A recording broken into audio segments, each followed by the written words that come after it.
I got my PhD in toyconomics from TRU, and today I put my years of study to the test to try to help you identify Marvel Legends figures that you can buy now for a fair price rather than paying much more later on. What's up, everybody? My name is Matt, sometimes called Big Nerdy, sometimes called the hardest working man in toy business, sometimes called a doctor of toynomics. And together we are the NWO, the Nerd World Order. And this is Nerdzoic. Ooh, one of my favorite types of videos, gang. It's time to do some toy speculating, because that sounds nerdy, doesn't it? Stick around to the end of this video because I have two figures in particular that you should absolutely not buy right now because it's a gigantic waste of money, and who the hell wants to waste money? Now, as we look at this, all pricing that I talk about assumes mint-on-card complete figures. This isn't a top 10, this isn't a countdown, and honestly, it kind of feels wrong and dirty. However, I guess I'll give I'll give some kind of a rating for everything, I suppose. But I'm gonna actually start off with one that some might even say is a bold take. So my first figure that I think you need to go buy right now is the Ironheart figure. This figure came out just this year in 2021. It's part of the 𝐒𝐸𝐿𝐴 Build-A-Figure wave. You can pick it up still for about $22. Ironheart, aka Riri Williams, is a newer character, and she first appeared in Invincible Iron Man Volume 2, Number 7 in May of 2016. Why do I think you should buy this? It's actually pretty simple. This is the only comic book version of this character, and it's a hell of a good execution. Also, the odds of getting another Riri in the next few years are pretty damn low, if at all. Aside from that, it's been confirmed by comicbook.com that Ironheart will appear in Black Panther Forever and be played by Dominique Thorne. My rating on this one, I don't know, let's give it like 2 Captain America shields and a Mjolnir. That works. The next figure that's about to go crazy is Captain Carter. This is from the What If Watcher Build-A-Figure wave that came out last summer, and you can currently pick it up still for about retail price. So who is this character for those uninitiated? Well, Captain Carter actually first appeared in the show What If, which is kind of like a, hey, alternate reality, what if this happened thing going on with Marvel. So this version of Peggy in this universe, she gets the super soldier serum, say that 5 times fast, instead of Steve Rogers, and she becomes all bulked up. While Captain Carter is new, Peggy Carter's been around for a bit. She actually debuted in a single panel, and she was actually unnamed at first, as a wartime love interest of Captain America in Tales of Suspense number 75. Originally, Captain Carter was thought to be like a one-off, just a what-if character, but now it's heavily hinted that she's going to actually show up in Doctor Strange 2. If you look really closely at the poster for Doctor Strange 2, you can actually see Captain Carter's shield somewhere in there. Pretty cool, huh? There was actually an Italian tweet that was connected almost officially to Marvel, I think. I don't know, hit the head too many times, but the tweet referenced the shield and read, "It seems that shield has appeared recently someplace, ... Don't you think this is madness?"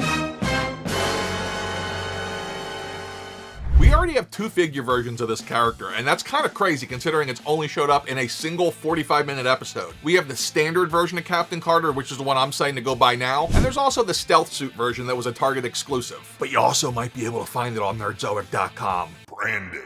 I highly doubt that we ever get another Captain Carter Marvel Legends figure unless we end up getting, like, I don't know, a series. I think that you're going to need to get this one, and it's pretty readily available right now. You might as well go out and make sure you have it now, or else you're going to pay a lot later. Now, speaking of getting more Captain Carter, if we get more Captain Carter, does that mean we're going to get more of the Hydra Stomper? Which you can currently find at retail price and even less in some places. I mean, big stuff always tends to get hotter as time goes on because stores clearance it out to make space. Examples of this would be the 80th anniversary Hulk and Wolverine set or the Hulk and Hulkbuster set. Even the Juggernaut Colossus set hit the clearance rack at some point, but now everybody wants it. My buy rating on Captain Carter is 2 Captain America shields, 1 Mjolnir, and Wolverine's claws. My favorite one on the list. You guys ready? Namor.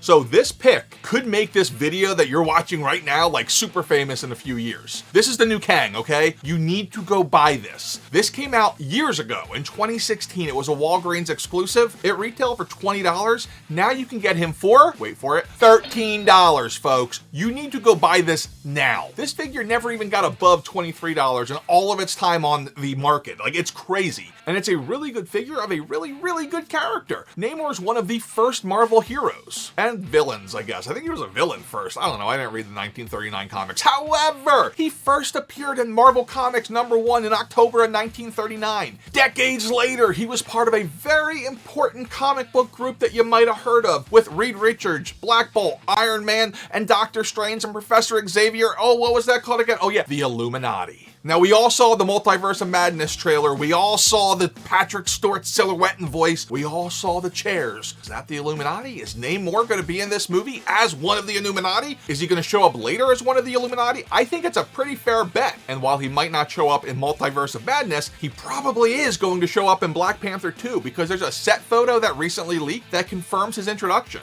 The photo has a caption that references the scene as being between Namor and the Atlanteans, and the original tweet was quickly removed, meaning Namor confirmed. For you guys who follow Legends secondary prices, we know that there is a major pattern of classic characters who turn up in the MCU and then go for big bucks. Let's name a few. Kang, Doc Ock, the Green Goblin. Those are just some recent examples. This is the next one, guys, and this figure is cheap. I highly doubt we'll see another comic book classic version of Namor for at least 5 years. You need to go buy this. I give this 5 Captain America shields, 3 Wolverine claws, and 2 Mjolnirs. Go buy it. The next figure that's going to shoot up in price is already up in price, and that is the 2017 Blade figure. This is part of the Man-Thing Build-A-Figure wave, and it's currently going for $66. Its highest ever price was actually $81, so it's come down some over time. Blade's first appearance was in The Tomb of Dracula #10 back in July of 1973, and we do know that Blade is coming to the MCU. They announced this years ago at 2019 San Diego Comic-Con, so we know he's coming. We even hear his voice in the after-credit scene on the Eternals. And since he is now established as being in the MCU, he could show up at any time. In the Multiverse of Madness trailer, we even see a silhouette of a guy who may be carrying a sword, who a lot of people think, it's Blade. The general fan theory here is that he might be part of some kind of a trial with the Illuminati, like overseeing how Doctor Strange, I don't know, but he looks like he's going to be in it. The Man-Thing Wave Blade is actually a really good representation of the character, and we'll definitely get more MCU Blade figures as he hits the big screen, but I don't know if we're ever going to see another comic version. And if that's true, this figure that's currently going 3 times retail is going to go 5 times retail. And even though he's expensive, I'm going to say go buy him now, and I give him a buy rating of a half of a Captain America shield. So it's not super strong because of the price, but it's something. Next up is Beta Ray Bill. He came out as part of the Hulk Build-A-Figure wave in 2019. He's currently going for just $27. At one point, this was up near $38, so it's actually a pretty nice little come down. His first appearance was in the Mighty Thor #337 back in November of 1983, and there's a ton of speculation that he's going to show up in Thor 4. According to some rumors as laid out by Inverse.com, we may very well see multiple Gods of Thunder, considering the fact that we know we're going to see Jane Foster will be featured as the worthy goddess herself. And what about Beta Ray Bill? He was the Mjolnir holder at one point, so will he be in the movie? Like others on this list, if he does show up, we might get an MCU version, but I highly doubt we'll get another comic book version unless he's featured in some kind of a major new storyline. Bill is actually the first being outside the Marvel Universe's North Pantheon to be introduced as being worthy enough to yield Mjolnir. After having an initial rivalry for possession of the weapon, the alien warrior was granted a warhammer of his own called Stormbreaker. No, not that Stormbreaker, it's a different Stormbreaker. This one's a hammer, not an axe. From this point on, the two are staunch allies that always fought side by side. My rating here is appropriately 3 Mjolnirs. What do you mean the ratings don't make sense? They're my ratings, they make sense to me. My next figure is the Heimdall figure that came out in the Fat Thor Build-A-Figure wave back in 2019. He's another one that's not cheap. He's going for $46 currently. Heimdall first appeared in Journey into Mystery #85 back in 1962, and he's a pretty old character. He actually predates the X-Men by about a year. He's just another dude who's rumored to show up in Thor 4, so if that happens, I don't see us getting another Heimdall figure from the MCU, so I can see this one going straight up. And you might be asking yourself, wait a second, isn't Heimdall dead? Well, what does Luke Skywalker tell us? No one's ever really gone.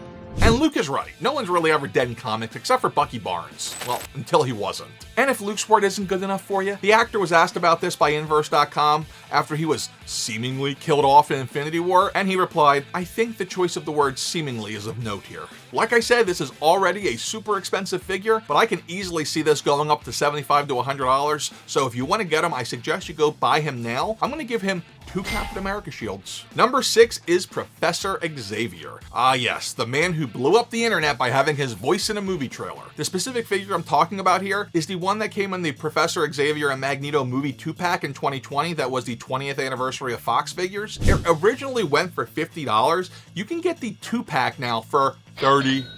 This is really far below retail, guys, like super far below retail. You can get 2 figures and it's still $20 below retail. Ironically, when this first came out, people were going crazy for it. It hit upwards of over $100 on eBay. The FOMO was real with this fella. What I love most about this figure is you get both versions of Professor X, young and old. So James McAvoy and Patrick Stewart. This is like the definition of a buy low figure, right? We might get another MCU version eventually. We probably will. But will it be that much better than this one? No, this is a great figure, and it sure as hell isn't going to be cheaper. So, buy.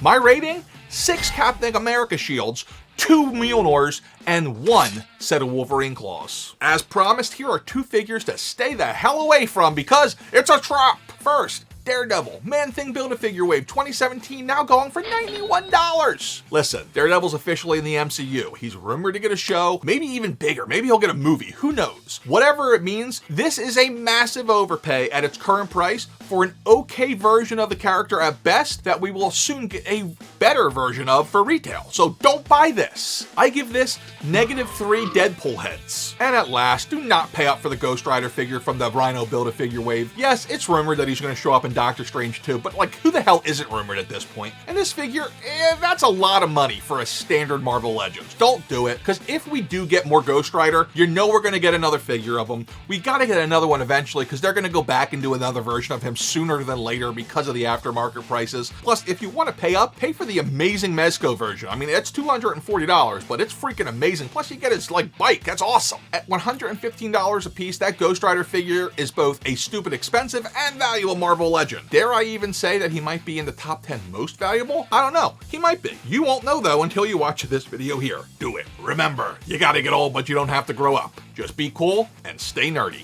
Later.